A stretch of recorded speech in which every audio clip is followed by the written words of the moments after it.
Selamat siang teman-teman semua, khususnya teman-teman otomotif ya, terlebih lagi kepada anak-anak SMK.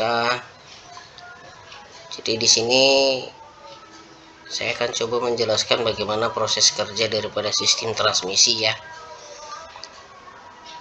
Nah, ini adalah sebuah transmisi di mana transmisi ini memiliki 5 kecepatan dan 1 gigi mundur ya.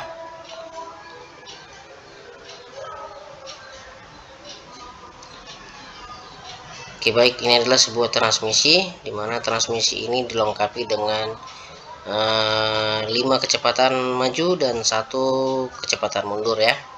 Jadi disebut juga dengan 5 speed. Transmisi 5 speed. Oke, baik. Jadi saya akan coba menjelaskan secara detail bagaimana proses kerjanya. Dimana ini adalah komponen-komponen daripada transmisi di dalam sebuah gearbox ya. Ini input sub, output sub, ini kontor sub atau kontor gear, dan di atas ini adalah garpu pemindah, lengkap juga dengan hub dan sinkromis serta slip hub ya. Oke, kita langsung saja, kita coba masuk dari gigi 1. Perhatikan yang merah-merah di sini ya, ini adalah alurnya nanti ya, jadi bisa dilihat.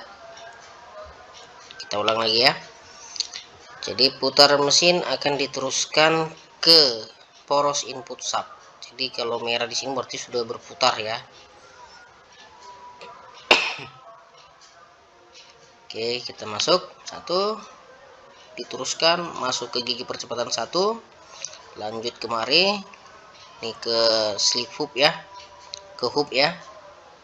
Nah, dari hub diteruskan putaran ke poros output sub, sehingga poros output sub juga ikut berputar sesuai dengan putaran daripada si input sub, tapi tidak sama ya putarannya ya. Nah, tidak sama nanti dikarenakan ada rasio gigi percepatan, rasio daripada gigi percepatan. Oke, itu untuk gigi percepatan 1. Masuk kita ke gigi percepatan 2. Prosesnya hampir sama. Input sub meneruskan putaran ke counter sub meneruskan putaran ke gigi percepatan 2, ini yang merah ini. Nah, gigi percepatan 2 berputar, dan karena terhubung dengan sinkromis hub dan slip hub, maka akan memutar poros output sub. Poros output sub berputar, diteruskan ke roda ya. Tapi sebelum ke roda ada komponen-komponen lain seperti diferensial, terus ada propeller, terus ada real axle, baru ke roda ya. Lanjut gigi percepatan 3. Nah, ini dia. Terus sama prosesnya. Jadi tetap dari input sub masuk ke output sub, dikirim ke gigi percepatan 3, lanjut ke sinkromis, dan sinkromis ke slip hub, hub ke poros output sub. Jadi berputarlah poros output sub ini lagi. Lanjut gigi percepatan 4. Nah, perhatikan di sini. Kenapa counter sub di sini tidak lagi menerima putaran? Jadi kalau kita lihat sekilas di sini kan dia memang tidak menerima putaran, tetapi tetap berputar ya teman-teman ya. Tetap menerima putaran sebenarnya. Kenapa tidak diberikan ataupun tidak diberikan tanda ya di sini ya? Karena poros input sub di sini adalah gigi 4-nya langsung. Di poros input sub itu adalah gigi 4-nya langsung. Jadi ketika dia berputar sudah terhubung kemari, maka putaran itu akan diteruskan ke gigi yang ada pada sinkromis ya, terus ke slip hub, dan hub langsung memutar poros output sub. Nah, dikarenakan posisi gigi 4 di sini seporos dengan input sub, maka putaran input sub samalah dengan putaran poros output sub ya. Jadi sama-sama nih. Jadi kalau dikatakan 100 kali berputar di sini, maka output sub juga 100 kali. Jadi rasionya 0 ya, rasionya 1:1 ya. Itu dia. Nah, setelah selesai dari gigi 4, lanjut kita ke gigi percepatan 5. Nah, ini dia 5,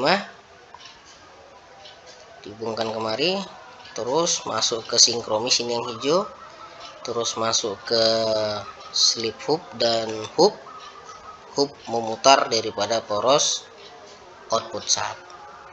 Nah, di sini juga perlu saya jelaskan, di mana putaran input sub jauh lebih kecil dibandingkan putaran yang dihasilkan oleh poros output sub.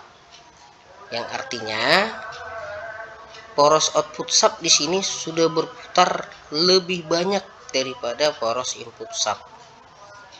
Kenapa bisa seperti itu? Ya, kita masuk ke lapangan begitu ya. Ketika di lapangan, ya lebih cepat gigi kecepatan 5 daripada gigi kecepatan 4. Kenapa? Dikarenakan rasio perbandingan gigi di percepatan 5 jauh lebih kecil, sehingga putaran yang dihasilkan input sub akan diputarnya berlebih. Nah, jadi kecepatan bisa lebih tinggi di kecepatan gigi 5 ya. Oke, itu untuk 5. Nah, bagaimana lagi kita lihat dengan gigi mundurnya? Perhatikan ini dia. Nah, prosesnya sama juga seperti gigi 1, 2, 3, 4 dan 5 ya. Tetapi yang perlu kita ketahui di sini, putaran input sub di sini adalah searah jarum jam. Ini putaran input sub, begitu juga dengan putaran mesin ya. Putaran mesin itu searah jarum jam. Tetapi ketika nyampe ke gigi percepatan, ketika nyampe ke gigi mundur, maka putaran yang searah jarum jam tadi akan dirubah menjadi putaran berlawanan jarum jam. Kenapa bisa berubah putarannya? Dikarenakan ada perbedaan daripada struktur gigi percepatannya ya. Nah, kalau untuk gigi percepatan gigi mundur itu giginya itu adalah helikal. Terus kalau yang untuk gigi percepatan 1, 2, 3, 4 dan 5 itu gigi miring ya, gigi miring. Jadi nanti kita akan coba bahas bagaimana bentuk ataupun mekanisme dari gigi-gigi percepatan. Jadi ketika kita di sini masuk mundur, saya jelaskan sedikit lagi. Ketika masuk gigi mundur, input sub berputar searah jarum jam. Ketika nyampe di sini di poros di counter sub ya, ke gigi percepatan mundurnya, maka itu akan dirubah menjadi berlawanan jarum jam, sehingga kendaraan itu bisa mundur dengan baik dan sempurna. Jadi jangan heran teman-teman ya, kenapa ya 1, 2, 3, 4, 5 itu posisinya kendaraan bisa maju, sedangkan ketika mundur posisinya kok bisa mundur. Nah, jawabannya dikarenakan terjadi adanya perbedaan bentuk roda giginya. Jadi itu ya, kenapa kendaraan bisa mundur, karena ada perbedaan bentuk dari roda giginya. Jadi sekian info yang bisa saya sampaikan mengenai seputaran transmisi, cara kerja sistem transmisi di pemindah tenaga ya. Semoga video ini bisa bermanfaat dan bisa dipahami sama anak-anak SMK, khususnya di dunia teknik kendaraan ringan, agar nanti mereka proses pembongkaran dan memahami cara kerja dapat lebih paham dan lebih mengenal apa itu transmisi. Saya ucapkan selamat siang dan salam otomotif.